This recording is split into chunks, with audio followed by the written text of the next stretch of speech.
Magandang araw! Ginang Cecil Blanca Flor aking ngalan, ang makakasama mo sa iyong pag-aaralan. Halina, magbasa, makinig, manood at matuto. Kaligirang pangkasaysayan ng Ibong Adarna. Ang kwento ng Ibong Adarna ay isinulat bilang isang korido o isang uri ng awit na mayroong 8 pantig ang bawat taludtod. Ang mga korido ay isinusulat noon bilang panalangin iniaalay sa Birheng Maria. Hindi matukoy kung sino ang tunay na nagsulat ng akdang ito na naging malaking bahagi ng panitikan ng Pilipinas. Ngunit sinasabing nagmula ang korido sa bansang Mexico at nakarating lamang sa Pilipinas noong 1610. Korido at buhay na pinagdaanan ng 3 prinsipe, magkakapatid na anak ng Haring Fernando at ng Reyna Valeriana sa Kahariang Birmania, ang orihinal na pamagat nito.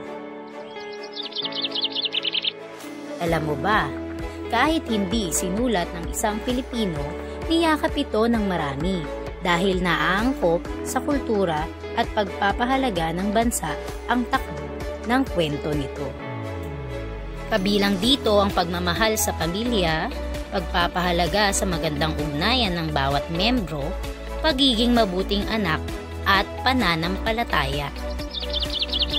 May haka-haka na ang manunulat na si Joseng Sisiw o Jose de la Cruz ang maaaring nagsulat o nagsalin nito, ngunit walang makapagpatunay. Ang orihinal na bersyong nakarating sa Pilipinas ay mayroong 1,056 na saknong at ang kabuuan ng aklat ay mayroong 48 na pahina. Dahil sa mga aral na makukuha sa korido, ay ginawa itong kabahagi ng pag-aaral ng mga kabataan at isa sa mga akdang pampanitikang tinatalakay sa sekundarya o high school. Bakit nga ba mahalagang pag-aralan ang Ibong Adarna? Narito ang ilang dahilan. Sa obra maestrang ito, matibay na pananampalataya sa puong may kapal ang mapupulot na aral. Meron ding mataas na pagpapahalaga sa kapakanan ng pamilya.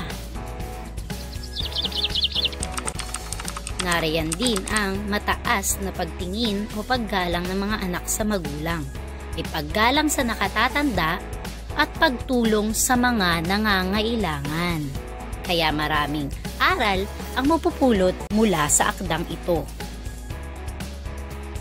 Idagdag pa natin ang pagtanaw ng utang na loob at pagkakaroon ng tibay at lakas ng loob sa pagharap sa mga pagsubok sa buhay.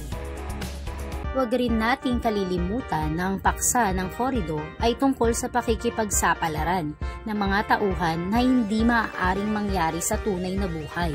Makasaysayan, maguni-guni, kagilagilalas, at may kapangyarihang supernatural ang mga pangyayari dito. Sana marami kang natutuhan ngayong araw na ito. Hanggang sa muli!